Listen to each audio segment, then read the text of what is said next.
My nursing bag hits the floor with a dull thud. I stand frozen on the basement steps, unable to process what I'm seeing. The twins' beds, dressers, and toy chests are arranged in a sad little cluster near the water heater. Their favorite stuffed animals, Milo's worn teddy and Tessa's purple unicorn, sit forlornly atop hastily made beds where cobwebs stretch across the ceiling corners above them. Mom? Dad? My voice echoes against the concrete walls. The washing machine hums in the background, a stark reminder that this space was never meant for children. The air smells of detergent and the unmistakable mustiness that no amount of dehumidifiers has ever fully eliminated. My mother appears at the top of the stairs, bouncing my sister's baby Caleb on her hip. Her face brightens at the sight of her grandson, then falls slightly when she notices me. "Oh, Celine, you're home early." She doesn't meet my eyes. "What is this?" I gesture to my children's belongings. "Why are Tessa and Milo's things down here?" Dad emerges behind her, arms crossed. "We needed to make some changes. Autumn needs a proper office space for her remote work, and Caleb deserves a real nursery." A real nursery? The words feel like stones in my mouth. As opposed to what, a fake one? The twins had real bedrooms upstairs.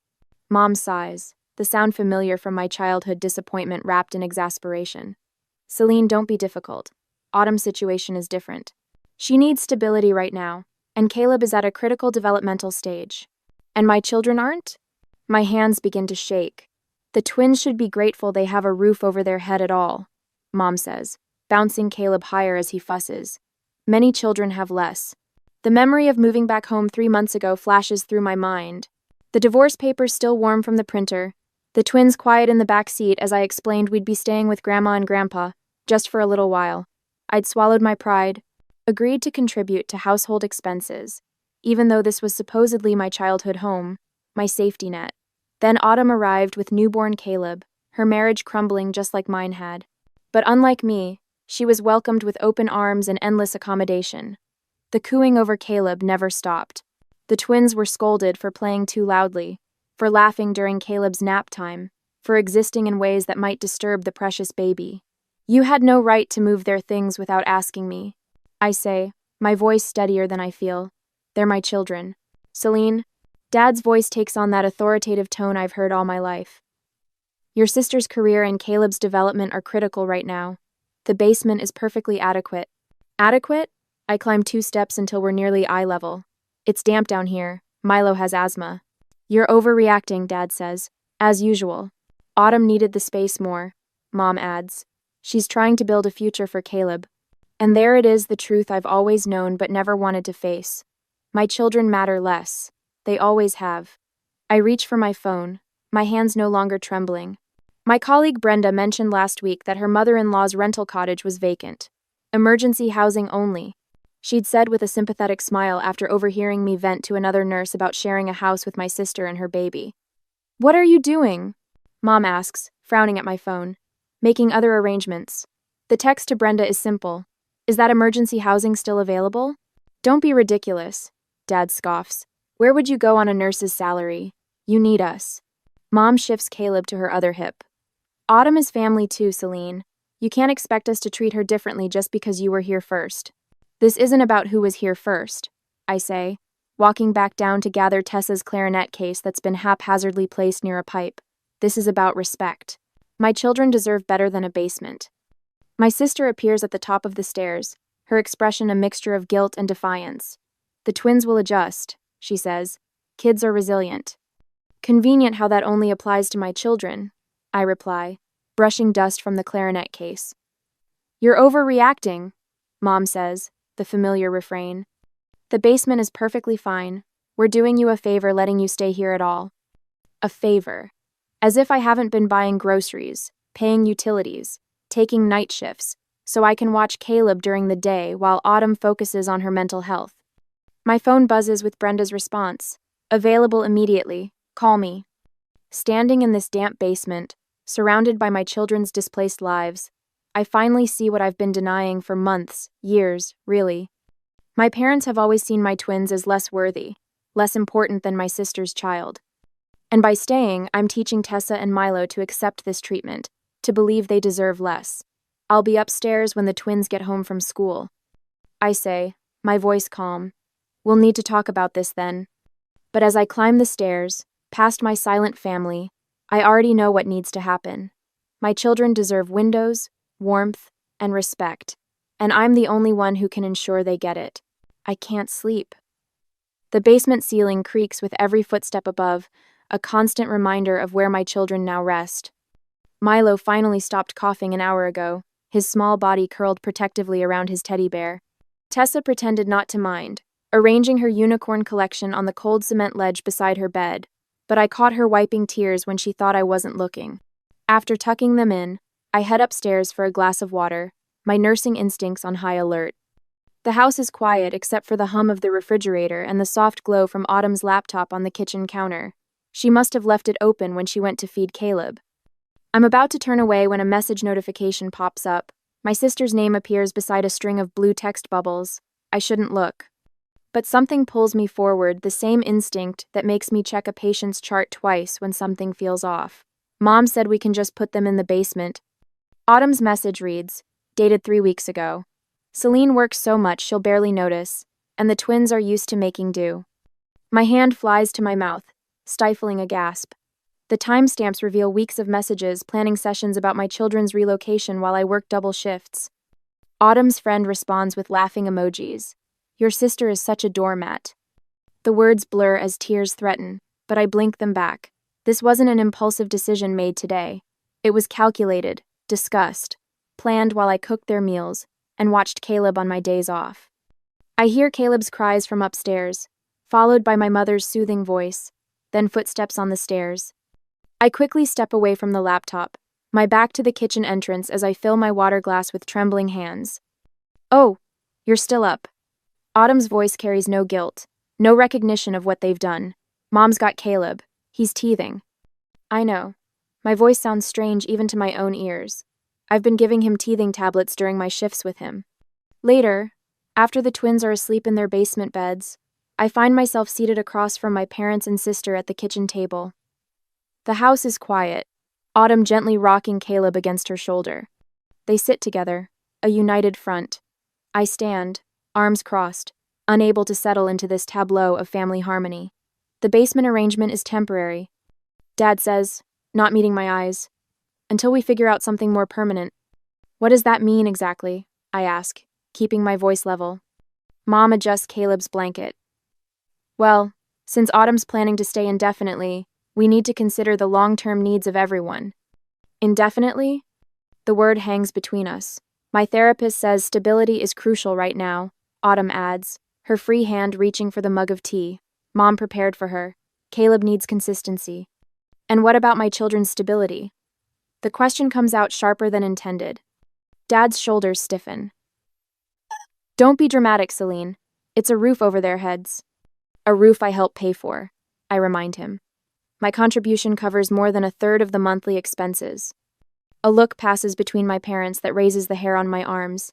About those contributions, Mom begins, her voice taking on that placating tone I know too well.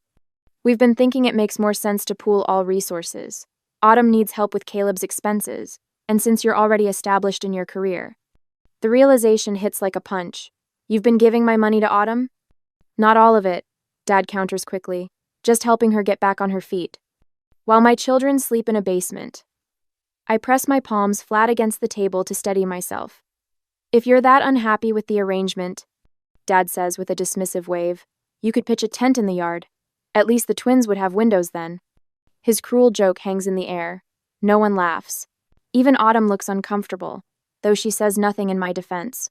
Over the next few days, the consequences of our new living arrangement become painfully clear. Tessa's clarinet practice, once encouraged in this house, is now too disruptive for Caleb's nap schedule. She's forbidden from playing inside at all. Maybe next year you can try a quieter instrument, Mom suggests, as if her passion for music is merely a passing phase to be redirected.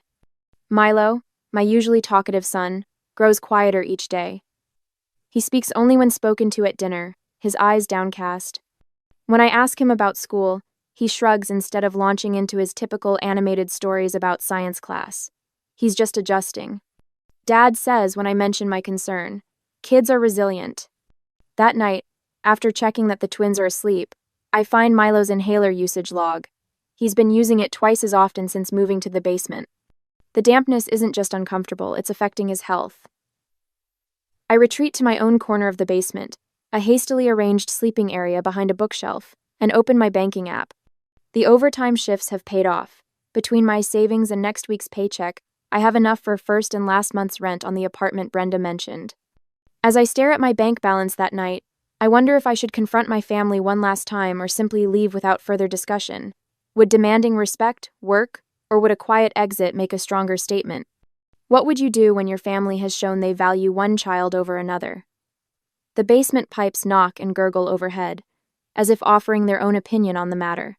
A week later, the doorbell chimes just as I finish my third double shift of the week. My body aches for sleep, but there's no time. Aunt Cynthia, Uncle Pete, and 3 cousins crowd into the living room, all cooing over Caleb and his bouncer while I slip off my shoes. There she is, Mom announces with exaggerated cheer. We were just about to give everyone the grand tour. Autumn beams bouncing Caleb on her hip. I can't wait to show off his nursery, it's absolutely perfect now. My stomach knots. His nursery, the twins' former bedroom. The family parade moves upstairs, voices rising in approval at the freshly painted walls, the custom shelving Dad installed, the window seat cushions Mom sewed by hand. Never mind that Tessa had begged for shelves for her books for years. Never mind that Milo had asked for a reading nook since he learned to read. It's just what a growing boy needs, Aunt Cynthia declares, running her hand over the premium crib mattress. Uncle Pete nods toward me. Your twins must be very accommodating kids, letting their cousin have such a nice setup. My mouth tastes like copper. They didn't exactly have a choice. Silence falls before Mom jumps in. We're planning to convert the basement into a proper bedroom, eventually. But first, Dad adds, we're redoing the kitchen. Autumn needs a proper workspace for preparing Caleb's organic meals. Later, as relatives fill their plates in the dining room, I slip downstairs to check on Milo. His cough echoes against the concrete walls, a hollow sound that's become his nighttime companion since the move to the basement. Mom? He sits up, clutching his inhaler. Is dinner ready? Almost, buddy. I sit beside him, rubbing his back as another cough rattles his chest. How's the breathing today? He shrugs, a gesture too resigned for an 11-year-old. The same.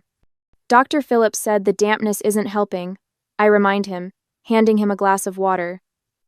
We have another appointment next week. Upstairs, laughter erupts.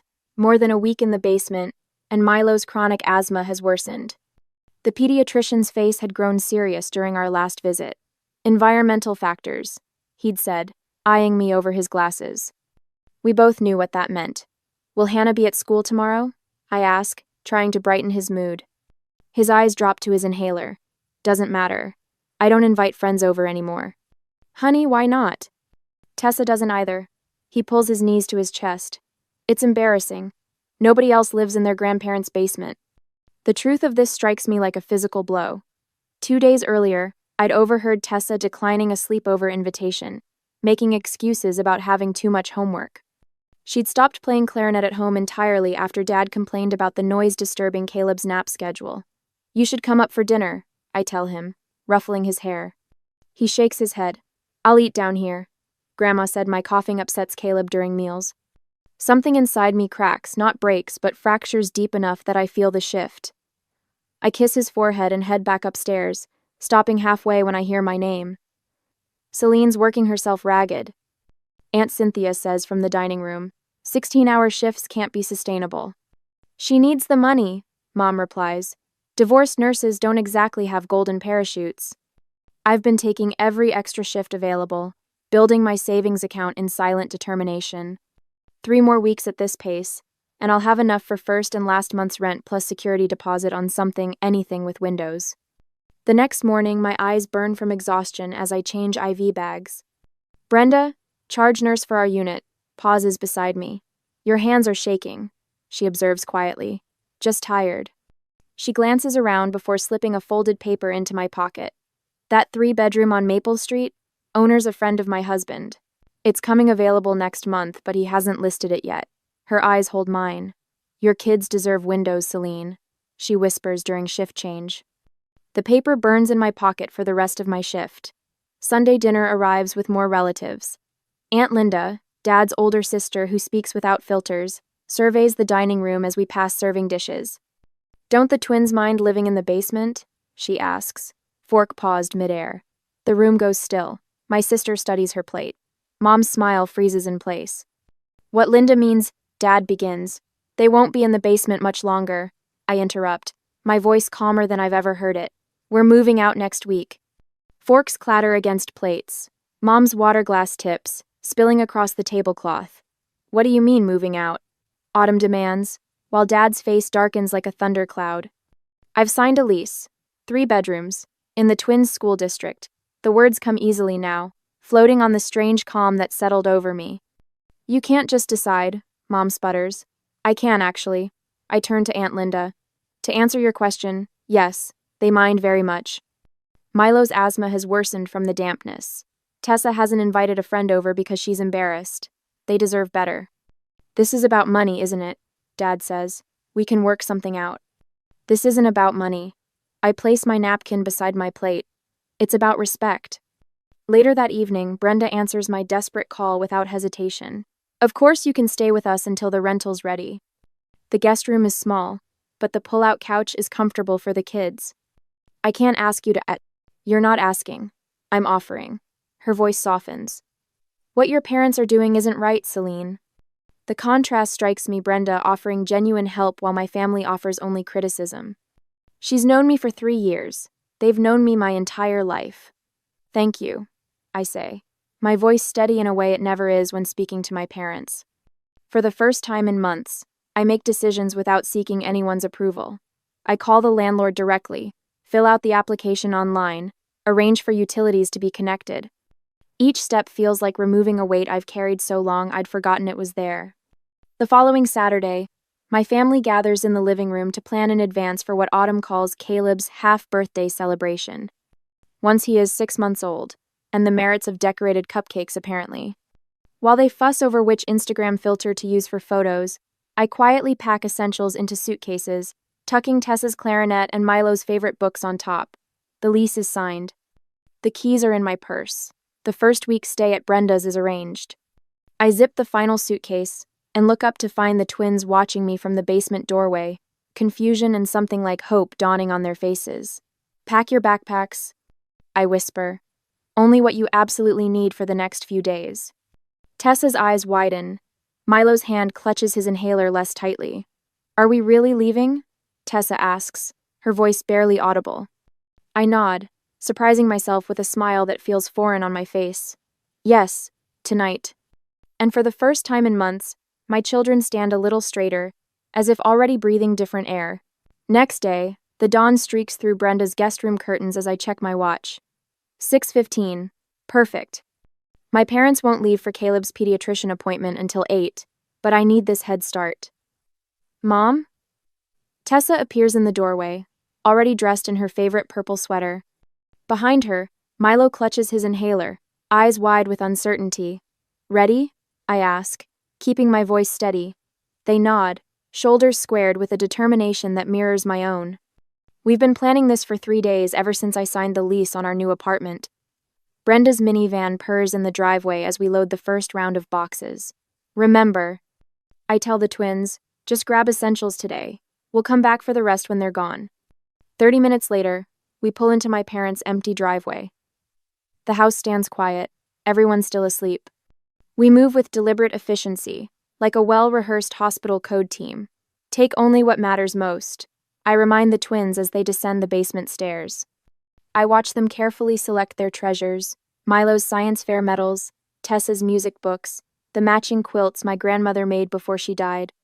With each item they rescue from the damp basement, their movements become more confident. "Stand straighter," I want to tell them, but I don't have to. I can see it happening before my eyes, their spines lengthening, chins lifting as they carry their possessions toward freedom. By 7:30, Brenda's minivan is packed with our essentials. I leave my house key on the kitchen counter alongside a note I've rewritten a dozen times, finally reduced to its essential truth. We've found our own place. The twins deserve windows. Later, we're unpacking at the new apartment when my phone begins its persistent buzzing. Mom, Dad, Mom again, Autumn. I silence each call until Tessa touches my arm. Aren't you going to answer, Mom? I set down the box of bathroom supplies. Not yet, honey. We need to focus on settling in first. The voicemails pile up throughout the morning. I listen to them while the twins arrange their books on the shelves Brenda found at a yard sale. Celine, this is completely inappropriate. You're traumatizing your sister by leaving like this. My mother's voice vibrates with indignation. Autumn is beside herself. Caleb can sense the tension. Call us immediately. My father, authoritative as always. I can't believe you'd do this to family. Autumn, the betrayal in her voice almost convincing. Each message strengthens my resolve like steel tempered in fire. Their concern isn't for my children, it's for the disruption to their carefully orchestrated household, the inconvenience of losing their built-in nurse and babysitter. I block their numbers, just temporarily. We need this space to breathe, to remember who we are, without their shadows looming over us. That evening, as the twins sleep in their new rooms, real rooms, with windows that open to let in fresh air, my phone lights up with a message from my supervisor. Charge nurse, position still open. Interested in discussing tomorrow? I stare at the screen, fingers hovering over the keyboard. The promotion would mean better pay, but more responsibility. More demands on my time when the twins need me most. Am I ready to rebuild my career while simultaneously rebuilding my children's sense of security? The next week passes in a blur of activity. Brenda arrives Saturday morning with reinforcements, Joanne from pediatrics and Marcus from the ER, their cars loaded with donations, a small television, a gently used couch, curtains that Joanne's daughter outgrew but matched Tessa's bedspread perfectly. We raided the hospital donation closet, Marcus explains, hauling in a desk for Milo's room. Sometimes families leave perfectly good stuff behind. By Sunday evening, the apartment has transformed. The twins each have their own space, decorated with their favorite colors and interests. The living room holds a comfortable couch facing the television, a small dining table with 4 chairs, and a bookshelf already filling with our collective treasures. Listen, I say to Brenda as we collapse on the couch after everyone leaves. To what? She asks. Exactly, I smile. Tessa's playing her clarinet.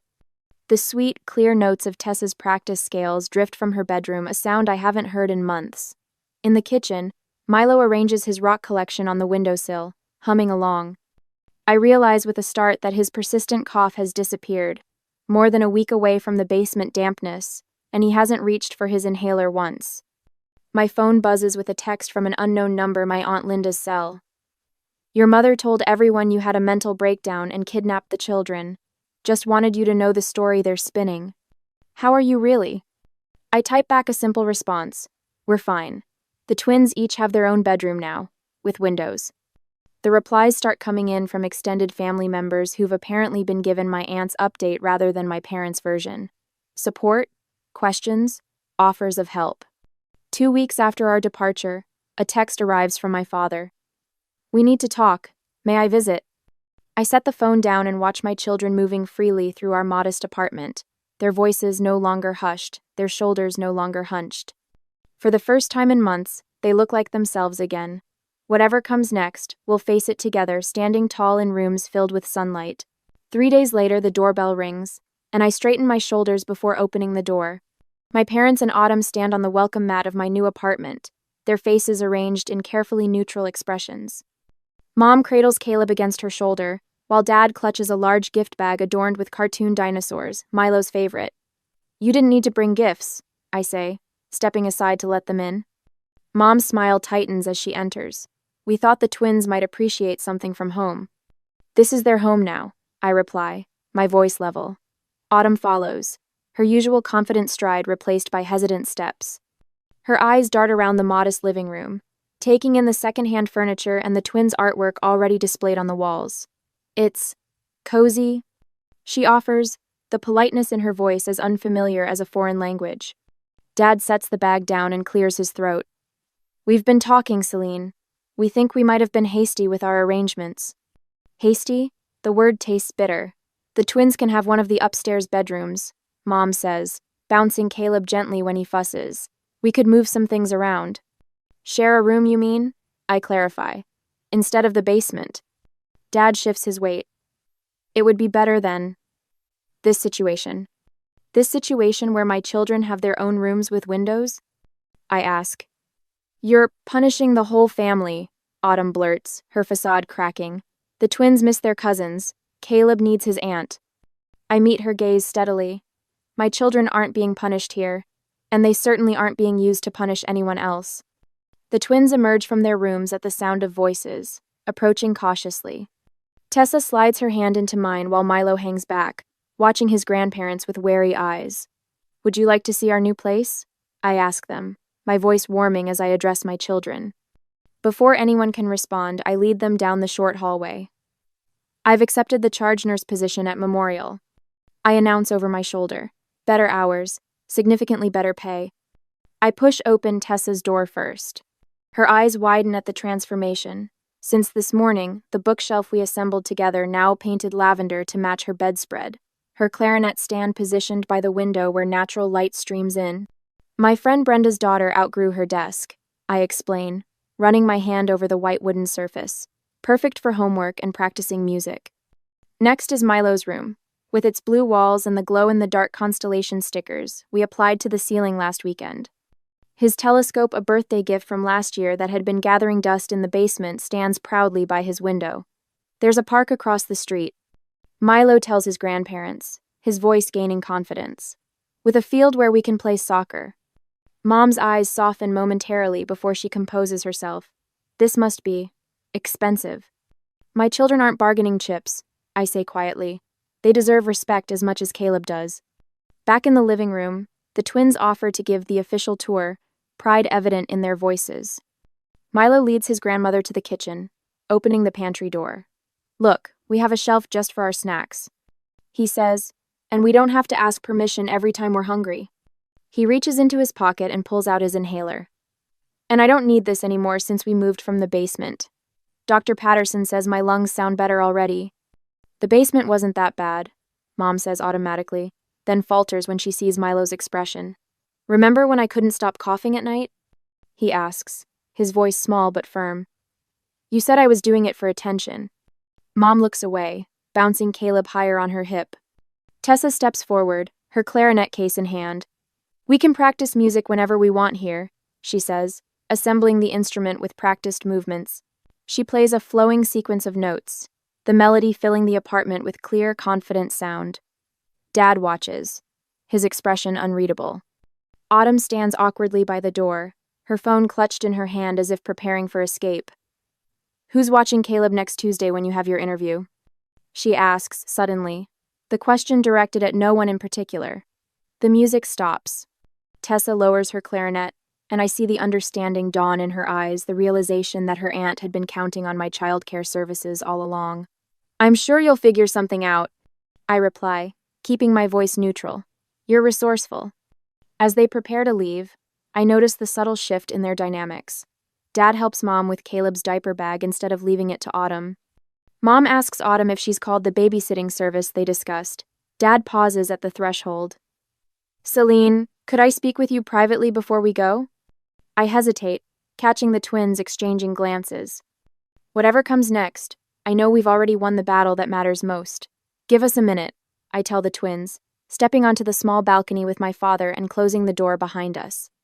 Through the glass, I watch Milo showing his grandmother the view from our third-floor apartment, not spectacular by any means, but it includes trees and sky instead of concrete walls and water pipes. Whatever my father wants to say, it can't change what we've built here, in this modest apartment that smells of fresh paint instead of mildew. It can't erase the sound of my children laughing, as they arrange their belongings in rooms flooded with sunlight. The battle isn't over. Family wars rarely end with a single decisive victory. But for the first time in months, maybe years, I'm the one setting the terms of engagement. 6 months later, the mortgage papers spread before me on the loan officer's desk, each requiring my signature. 6 months ago, I would have hesitated, called my parents to double-check I was making the right decision. Today, I sign my name with confident strokes. Congratulations, Miss Dalton. You're a homeowner, the loan officer says, sliding the house keys across the desk. I close my fingers around the cool metal, remembering the basement steps where my nursing bag fell that day. The contrast nearly takes my breath away from damp concrete walls to a modest 3-bedroom with windows that catch the morning light. My phone buzzes with a text from Brenda. We still on for housewarming Saturday? I smile, typing back a quick affirmative. At work, the other nurses now come to me for scheduling questions. Last week, doctor. Patel asked for my input on a difficult case, something that would never have happened 6 months ago when I kept my head down, trying to avoid notice. At home that evening, I find Tessa practicing her clarinet in the kitchen, while Milo builds a science project on the dining table. Neither jumps or apologizes when I enter. Instead, Tessa finishes her piece while Milo proudly explains his volcano design. Principal Hayes asked me to join advanced band, Tessa says, wiping her mouthpiece. And Jason invited me to his birthday party next weekend. Mrs. Wilson says my science project might win first place. Milo adds, his cheeks flushed with excitement rather than asthma. Can we paint my room blue this weekend? Real blue. Not that weird grayish color Grandma said was good enough. My phone rings. Mom's number. I answer after the third ring, a deliberate choice rather than my old instinctive grab. We'd like you and the twins to come for Sunday dinner next week, she says, her voice tentative in a way I've never heard before. Your father grilled steaks. Just us? I ask, not bothering to disguise my meaning. Autumn moved back to her condo last month, Mom says. Caleb's nursery is empty now. I take a breath. We'd be happy to come. But we'll need to leave by 7. Tessa has band practice Monday morning. The old Celine would have accepted any invitation on any terms. The new one sets boundaries. That's fine, Mom says. We understand. On Saturday evening this week, my small house fills with voices. Brenda brings a potted fern. For new beginnings, she says. 2 nurses from pediatrics arrive with a welcome mat. My charge nurse brings homemade lasagna. When Brenda raises her glass in a toast to finding family in unexpected places, tears threaten, but they're different from the ones I used to swallow back. Sunday this week, we paint the twins' rooms. Milo's deep blue, Tessa's lavender. Paint speckles their faces as they debate where to hang posters. I started a college fund, I tell them, and I enrolled in online classes for my BSN. You'll be the best nurse practitioner ever, Tessa declares, certainty in her voice. A knock at the door surprises us. Dad stands there, holding a toolbox. Thought you might need help mounting those bookshelves, he says, eyes taking in the paint-splattered scene. He sets the toolbox down. I'm proud of you, Celine. The words hang between us, unfamiliar and fragile.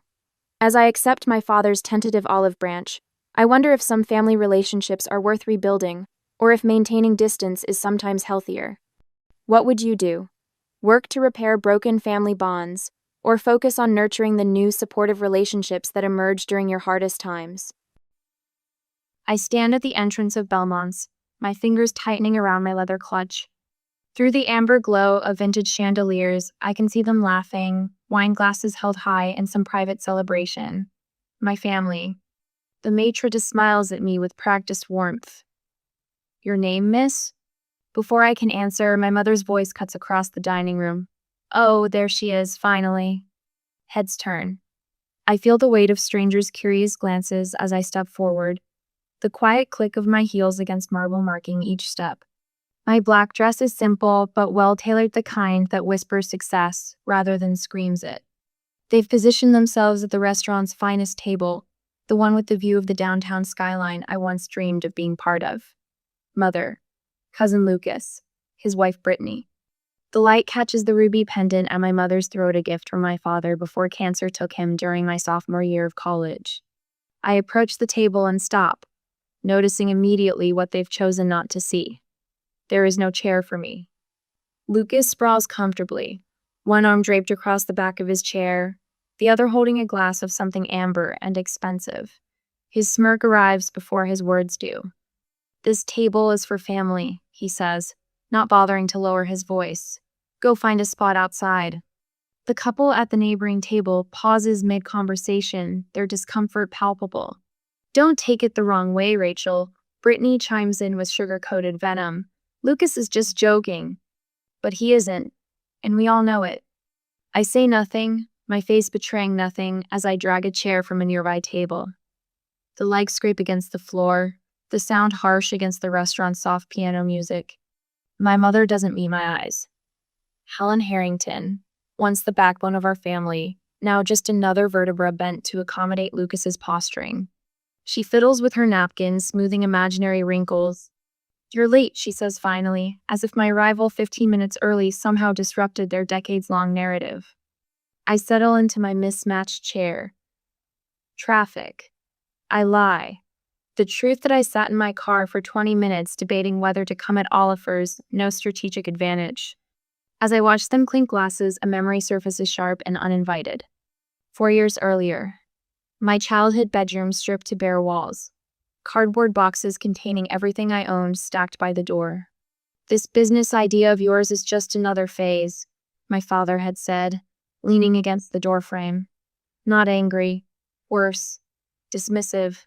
"You'll be back when reality sets in." I'd moved that day into an apartment so small the kitchen table doubled as my first office desk. I worked 18-hour days, ate ramen heated in a microwave that sparked if you ran it too long, and built my company one client at a time. That first Christmas, I'd called home. The sounds of laughter and clinking glasses had filled the background as my mother explained they were just having a small gathering. One I wasn't invited to. When Meridian Corp signed my first six-figure contract, the validation that changed everything I'd wanted to call them. Instead, I'd opened a bottle of champagne with my 2 employees and toasted to those who believe in themselves when no one else will. "Rachel? Earth to Rachel." Lucas snaps his fingers in front of my face. I blink, straightening in my chair. "Yes?" "We've been talking about St. Bart's," Brittany says, twisting her diamond tennis bracelet. "Lucas and I went in January. The Rothschilds were actually staying at our resort." I take a sip of water. 3 days ago, my mother's desperate phone call had broken our usual pattern of polite monthly check-ins. "It's been so long, sweetie. Everyone misses you." Her voice had carried that particular tone, the one that speaks more in its silence than its words. But loneliness is a powerful motivator, and some buried part of me still longed for a place at the family table. Now I see Lucas's new Rolex glinting as he gestures a watch that costs more than the monthly rent for my first office space. Brittany's purse casually displayed on an empty chair, the designer logo prominently facing outward. Their conversation bounces from exclusive vacation spots to luxury purchases with the frantic energy of performers who've forgotten their next line. I don't participate. I watch. The waiter arrives with coffee, and I wrap my hands around the warm mug, observing the theater playing out before me. "You know what? I'm splurging tonight," Lucas announces, tapping the menu decisively. "The Wagyu ribeye. And let's do the 2015 Bordeaux," he tells the waiter without looking up the price. Life's too short for cheap food. Brittany nods enthusiastically. "Lobster for me, and maybe we should start with champagne. It's a special occasion, we should treat ourselves." One by one, they order the most expensive items on the menu, exchanging knowing glances when they think I'm not looking. My mother nervously fidgets with her napkin, complicit but uncomfortable. I hide my small smile behind my coffee cup as understanding dawns. Now I know exactly why I'm here. So then I told the Andersons that waterfront properties in this market are practically giving themselves away, Lucas says, swirling his wine with practiced nonchalance. They signed the paperwork that afternoon. 2 hours. 2 hours of carefully choreographed conversation that flows around me like water around a stone. Every time I open my mouth to speak, Lucas's voice rises half an octave, drowning out my words before they can take root. Nobody cares about work talk at dinner. He interrupts when I begin describing our company's expansion into the European market. His hand dismissively waves in the air between us. "We're here to catch up on family stuff." Family stuff. As if I'm not family. As if my life's work is somehow less significant than his fabricated real estate victories. I take a measured sip of water, mentally documenting each slight. The waiter has refilled my glass 4 times. I've barely touched my food. Watching, listening, learning. "You look good for someone who works all the time," Brittany offers, her eyes scanning my face for signs of fatigue she can comment on. "Do you ever actually leave that office of yours?" Before I can answer, she launches into a story about her spa weekend. The words rejuvenation and self-care falling from her lips with practiced ease. My mother reaches across the table, her fingers briefly brushing my wrist. "Let's all just enjoy being together," she says, her smile strained at the edges. "It's been too long." "Whose fault is that?" I almost ask, but don't. Instead, I nod and cut a small piece of my untouched salmon. "Oh, Lucas, tell Rachel about that new place we tried last month," my mother says suddenly. "The Italian one with the chandeliers made from Venetian glass." I set my fork down carefully. "Last month?" An awkward silence descends, brief but heavy. "We try to do this monthly," Brittany explains, examining her manicure. "Family dinner. It's tradition." A tradition I'm just now hearing about. I say, the realization settling like ice in my stomach. Lucas clears his throat. "Well, you're always so busy, running your little company and all." The diminutive stings exactly as intended. I straighten imperceptibly in my chair. "Not too busy for family if invited." My mother's eyes dart nervously between us. "More wine, anyone?" Lucas seizes the opportunity to shift topics. "Speaking of business," he leans forward, his Rolex catching the light. "The market's been brutal lately. 3 deals fell through last week." He looks pointedly at me. Not everyone can be swimming in success. I recognize the play immediately. The suggestion of struggle, the implication of need. "That Mercedes you were looking at might need to wait," Brittany says, placing a comforting hand on his arm. "Such a difficult time to be making big purchases." She turns to me. "I've been trying to find something to replace my Audi, but everything is just so expensive these days, even the base models." My mother nods sympathetically before adding, "Rachel has been so blessed financially with her business taking off like it has." There it is. The setup crystallizes before me, elegant in its simplicity. The expensive restaurant, the lavish orders, the stories of financial hardship followed by pointed references to my success. They didn't invite me to dinner. They invited my wallet. The waiter approaches with practiced timing, a leather-bound check folder nestled in his hands. Lucas catches his eye and nods slightly. The folder lands directly in front of me with a soft thud. I don't immediately reach for it. The silence stretches, heavy with expectation. "Liang bai." Lucas finally says, leaning back with a triumphant smile. "Thanks for dinner, Rachel. You don't mind, right? We figured since you're doing so well." All eyes turn to me. My mother's fingers nervously twist her napkin. Brittany's smile is brittle at the edges. Lucas radiates entitled confidence. My phone buzzes in my purse. I retrieve it, glancing at the screen. "Meeting confirmed for 9 p.m. We've locked in the Singapore contract. Celebrating at the office whenever you can make it, Diane." A picture forms in my mind. My business partner, Diane, who stayed until 3 a.m. helping me finish our first major proposal. Miguel from development, who brought me soup when I worked through a fever to meet a deadline. Sarah from legal, who believed in our vision enough to leave her corner office at a prestigious firm. People who saw my potential, celebrated my victories, supported me through setbacks. My chosen family. The contrast is stark and clarifying. Blood ties do not automatically confer loyalty, respect, or love. Those qualities must be earned, cultivated through consistent action and mutual regard. I pick up the check slowly, examining it with careful attention. The table collectively exhales, relief rippling across their features. My mother's shoulders relax. Lucas's smirk deepens. Brittany adjusts her designer purse, already moving on to her next thought. I set the bill down directly in front of Lucas.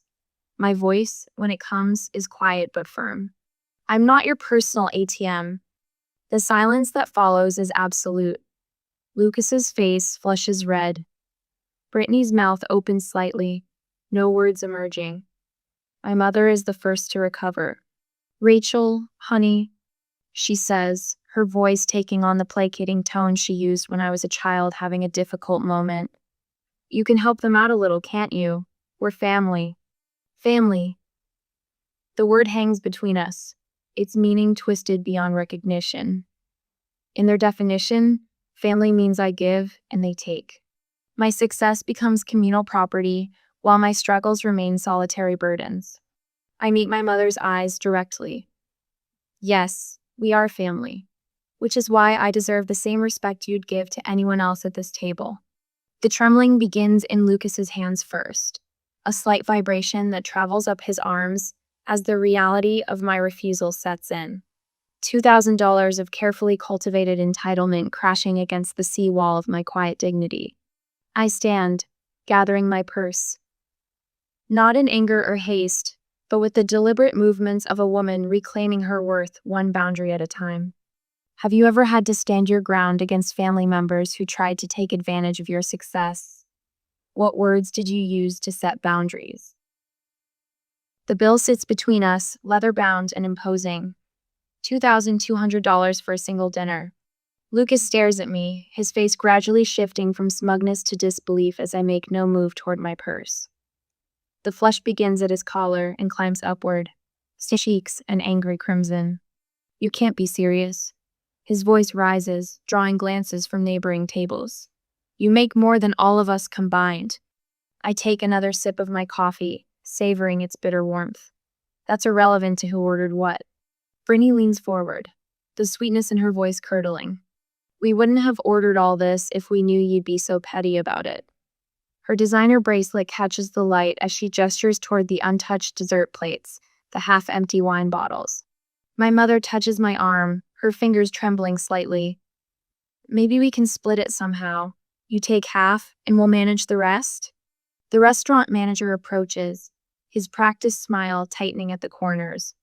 Is everything all right here? I couldn't help but notice some concern. His gaze flicks between our tense faces and the untouched bill, professional concern barely masking discomfort. Beneath my calm exterior, emotions crash against each other like storm waves. Anger, disappointment, a strange, unexpected grief for what this family could have been.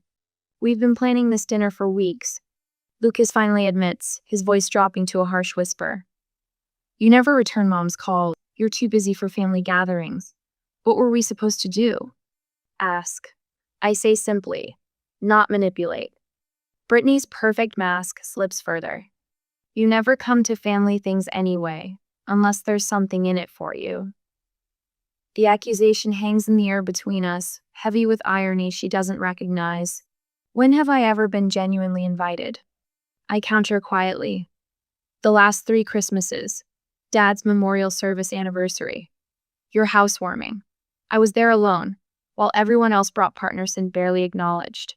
Mother dabs at her eyes with her napkin. We just thought you wouldn't mind helping out the family, she whispers, tears welling. Things have been difficult. I didn't know how else to ask you. Difficult how? I press, already suspecting the answer. Lucas and Brittany exchange glances. I lost my job 3 months ago. Lucas stares at his plate, the admission clearly costing him. The real estate market tanked and our firm downsized. He's been looking everywhere, Brittany adds quickly. But we have appearances to maintain. You understand that. I think about the Rolex on his wrist. The European vacation photos Brittany posted last month. The designer purse preening on its own chair. Our credit cards are maxed out, Brittany confesses, her voice barely audible. All of them. The picture clarifies, maintaining the illusion of success while drowning in debt. And I'm the designated life raft. I remember my 8th grade science fair winning first place with a solar energy project I built myself. My parents didn't attend. They were celebrating Lucas passing algebra with the minimum grade required. My high school graduation, where my valedictorian speech received polite applause from my family, followed by excessive fawning over my cousin's acceptance to a state college with a C average.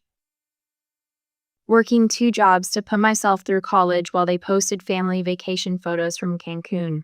Sorry you couldn't join us, Rachel, but we know how dedicated you are to your studies. The Christmas after I started my business, when Lucas loudly proclaimed to the extended family, Rachel's playing entrepreneur now. Let's see how long until she comes back to the real world. Holiday gatherings where I arrived alone because work consumed my life, while they brought significant others who were welcomed immediately. Family dinners where my growing business successes were deliberately ignored Change to other topics with practiced smoothness. Remember Thanksgiving 2 years ago?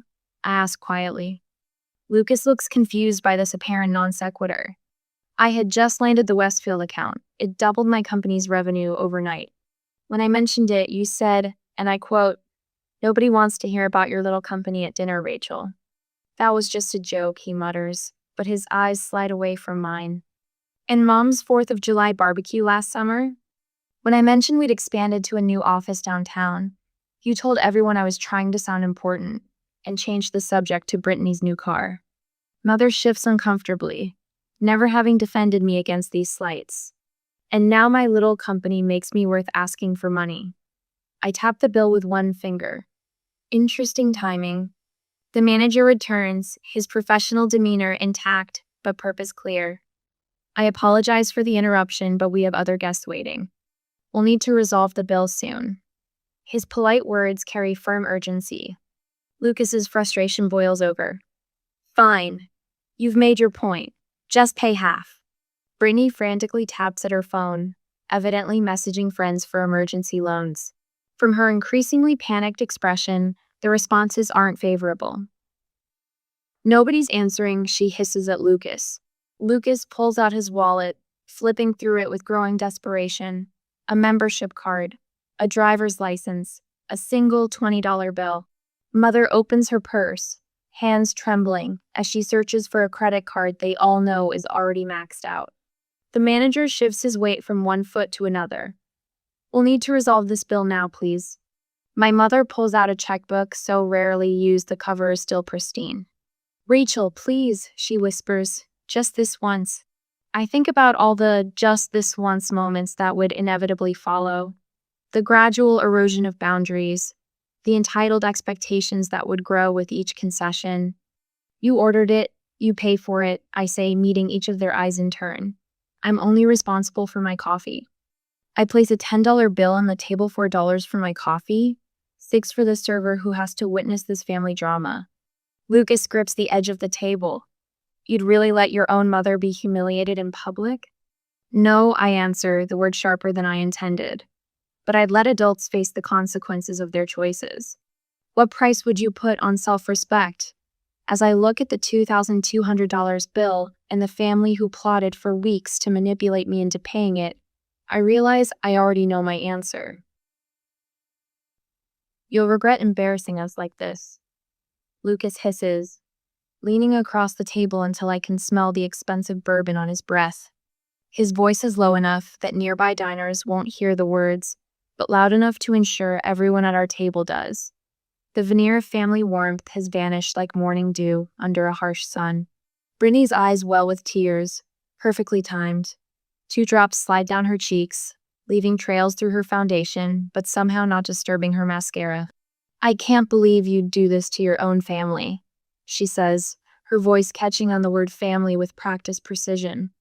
After everything we've done for you. Mother fidgets with her ruby pendant, twisting it back and forth on its chain. The pendant catches the light with each nervous movement, sending small red reflections dancing across the crisp white tablecloth.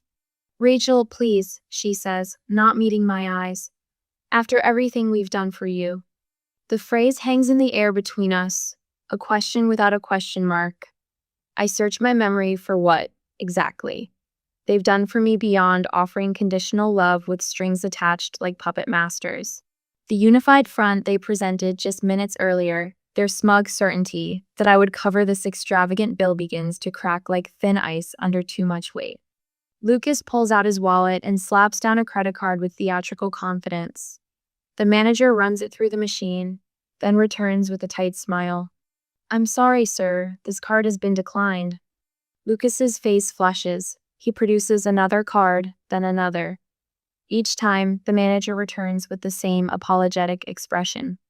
Brittany digs through her designer purse, her fingers trembling slightly as she hands over her own card. I'm sorry, ma'am. I watch this performance unfold, my coffee now cold between my palms. The weight of their expectations, this trap they've laid, sits heavily across my shoulders. But as they scramble to solve a problem entirely of their own making, something shifts inside me. I place a $5 bill on the table beside my untouched coffee cup. For my coffee, I say, adding another 20. And a tip for our server. 3 pairs of eyes swing toward me, each revealing a different flavor of desperation. Lucas opens his mouth, but I meet his gaze with such steady calm that his words die before reaching his lips. I'm just letting everyone take responsibility for their own choices, I say, looking at each family member in turn, my voice neither angry nor satisfied, simply resolved. We all make decisions. We all live with the consequences. I gather my purse and stand, my shoulders, which have been tight with tension since I first walked into Belmont's, suddenly relax. I feel taller, straighter, as if I've put down a burden I've been carrying for years. The manager clears his throat. Perhaps there's someone else you could call for assistance with the bill. Lucas's nostrils flare as he pulls out his phone. He steps away from the table, his back rigid as he makes a call that clearly pains him more than any physical injury could. Brittany's fingers fly to her wrist, unclasping her tennis bracelet with frantic movements. She begins removing earrings next, piling the jewelry in front of her as if preparing for a pawnshop visit. Rachel. My mother rises, following me as I step away from the table. Her voice drops to a whisper. Please reconsider. Just this once. We can work something out later. I turn to face her. For the first time tonight, her expression contains genuine emotion rather than social performance. Fear lurks in the lines around her eyes, not just fear of the bill, but fear of losing me. This isn't about money, I say gently but firmly. It's about respect. I won't be used, not even by family, especially not by family. She flinches as if I've slapped her, but the words needed to be said. I catch my reflection in the restaurant's ornate mirror as I turn. The woman looking back at me stands straight, her eyes clear and certain. For the first time all evening, perhaps for the first time in years, I recognize myself completely. Tomorrow, I'll sit with my team people who value my ideas, who collaborate rather than manipulate. People who've earned my trust through consistent respect rather than assumed it through genetic connection. As I reach the door, my mother's hand catches my elbow. Please don't leave like this, she says, her voice smaller than I've ever heard it. Her eyes, so like mine in color but not in conviction, search my face for mercy. I cover her hand with mine, feeling the paper-thin skin that speaks of her advancing years. This pattern needs to end, I tell her, my voice softening. I'm willing to talk just you and me when you're ready. But there need to be new rules. Respect, honesty, and no financial exploitation. She swallows hard, nodding slightly. Call me when you're ready, I add, squeezing her hand once before letting go. I push through the heavy glass door of Belmont's and step into the cool night air. Behind me, the family drama continues to unfold, but ahead of me stretches an evening suddenly free of obligation. A future reclaimed, one boundary at a time. The door remains open behind me both literally and figuratively, but only those willing to meet me on equal ground will find welcome on the other side. My heels click against the asphalt as I stride toward my car. The night air feels clean after the suffocating atmosphere inside. I hear the restaurant door slam open behind me. Rachel, Lucas's voice bounces off the parked cars. I keep walking, my key fobs in my hand, freedom just 20 steps away. Don't you dare walk away. His footsteps quicken, gaining on me. You're not part of this family anymore. The words are meant to wound, to stop me in my tracks. 5 years ago, they might have. I slow my pace but don't turn. Look at me when I'm talking to you. I pivot, shoulders square. Lucas's face is mottled red beneath the parking lot's fluorescent glow. Behind him, Brittany hurries to catch up, her designer heels clicking aggressively on the pavement. Several diners linger near the restaurant entrance, openly watching the unfolding drama. You ungrateful little, Lucas cuts himself off, breathing hard. Who do you think you are? I think I'm someone who just wanted a normal family dinner. My voice remains level, a stark contrast to his escalating volume. Brittany reaches us, slightly breathless. This isn't about dinner, and you know it. Mother appears in the restaurant doorway, hesitating. I see the indecision in her posture caught between her niece and nephew and her only daughter. Lucas runs his hand through his hair, a gesture so reminiscent of my father that it momentarily disarms me. Then his expression shifts, calculated concern replacing raw anger. Mom has medical bills she can't pay, he says, voice dropping to an urgent whisper. We wouldn't have asked, but it's serious. I look past him to Mother, who can't meet my eyes. The final piece clicks into place. This dinner wasn't just about sticking me with an expensive bill. It was the prelude to a much larger financial request. We wouldn't ask if it wasn't serious, Brittany adds, her voice honey-sweet again. Family helps family, Rachel. A couple passing by slows their pace, pretending not to listen. I wait until they're out of earshot. There are better ways to ask for help than manipulation, I say quietly. If Mom has medical issues, I'd be the first to know about it. Mother finally approaches, her ruby pendant catching the streetlight. It's just some tests, honey. Nothing to worry about. Insurance covers most of it. The betrayal stings worse than Lucas's anger. Mother was in on this scheme from the beginning, using her health as a bargaining chip. I take a deep breath, weighing decades of family history against this moment. Mom, if you have medical needs, we can discuss that privately. I'm willing to help with legitimate expenses. See? Lucas bursts in. She can afford. I lift my hand, cutting him off. I wasn't talking to you. Brittany steps forward. We're all family here. Supporting family doesn't mean enabling bad behavior, I reply. Showing up tonight and discovering you plan to use me as your personal ATM isn't how family treats each other. I reach into my purse and extract a business card, holding it out to Mother. She takes it with trembling fingers. Call me tomorrow. Just you, I tell her. Then I turn to Lucas and Brittany. Figure out your own bill tonight. You can't be serious, Brittany sputters. I am. And if Mom wants to discuss her medical situation honestly, I'll consider helping. But I won't be manipulated again. I turn to leave, the weight of their stares heavy on my back. You think you're better than us now? Lucas shouts, his voice echoing across the parking lot. I pause, considering his question. Am I? With my successful business and financial independence, it would be easy to think so. But that's not it at all. I glance over my shoulder. No, just different, and that's okay. The simple truth lands like a stone dropping into still water. Lucas's mouth opens and closes without sound. Beside him, Brittany sinks onto a nearby bench, her facade completely shattered. All the energy she'd put into maintaining appearances drains away in an instant. Mother stands frozen between us, her gaze darting from me to Lucas and Brittany. I see the silent calculation in her eyes follow her daughter, or stay with her niece and nephew. The tableau we create is illuminated by headlights as a car pulls into the lot, briefly spotlighting our family drama for all to see. Rachel, please, Mother whispers, but doesn't move toward me. I nod once, accepting her choice without comment. My number's on the card. As I walk to my car, I don't look back. The sharp night air fills my lungs with each breath, and I realize I'm not sad, I'm relieved. For the first time in years, I've spoken my truth without apology. My hand doesn't shake when I unlock my car door. The woman reflected in my window looks steady, unbroken. Different, not better. And finally at peace with that distinction. Inside the safety of my car, I allow myself one deep, shuddering breath before turning the key in the ignition.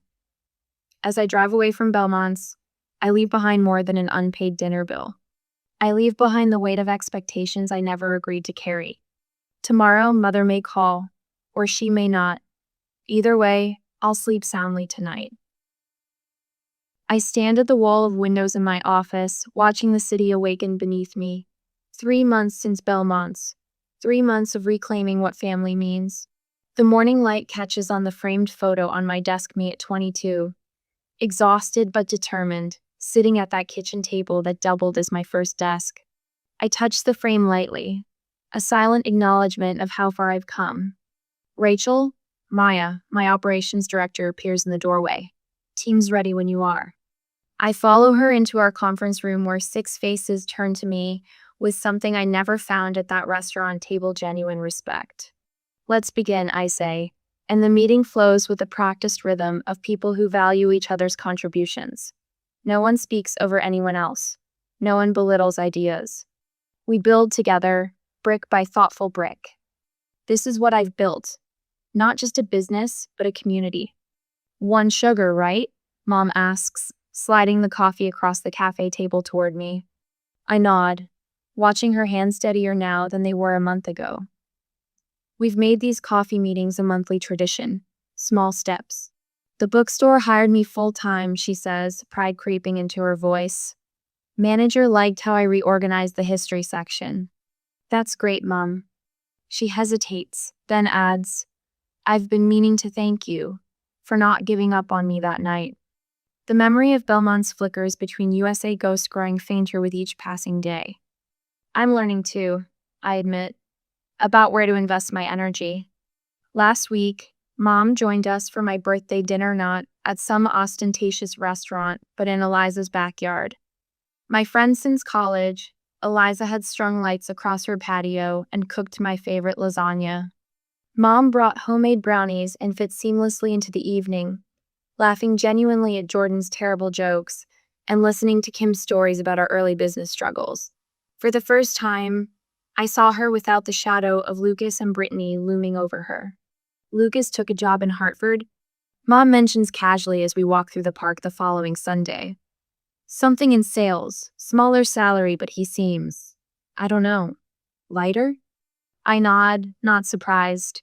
We've kept our distance, but through Mom, I've heard snippets. Brittany's Instagram no longer features designer labels and exotic locations, but home-cooked meals and local hiking trails. Their fall was hard but necessary. He asked about you, Mom adds tentatively. When he's ready for an honest conversation, he knows how to reach me. I've made peace with the timeline being out of my control. Some relationships heal, others remain broken. Both outcomes are acceptable. That evening, the aroma of garlic and rosemary fills my kitchen as friends move around the space with comfortable familiarity. Mom arranges her homemade rolls in a basket, contributing rather than expecting. Wine's open, calls Eliza, pouring generously. We gather around my table, not the expensive mahogany Lucas would choose, but a warm cherry wood that bears the gentle scars of dinners past. Each mark tells a story of laughter, of tears shed in safe company, of midnight brainstorming sessions. As conversations overlap and weave together, I realize what I've created here. Not the pale imitation of connection that lived in those strained restaurant meals, but something authentic. These people see Menet as a resource to exploit, but as a whole person, flaws and strengths alike. Later, Mom and I walk along the shoreline near my apartment, the sunset painting the water gold. When she stumbles on a rocky patch, I offer my arm without hesitation. I'm glad we found our way back to each other, she says softly. I help her navigate the uneven ground, supporting without carrying. Family isn't who you're born to, I tell her. It's who you choose to become together.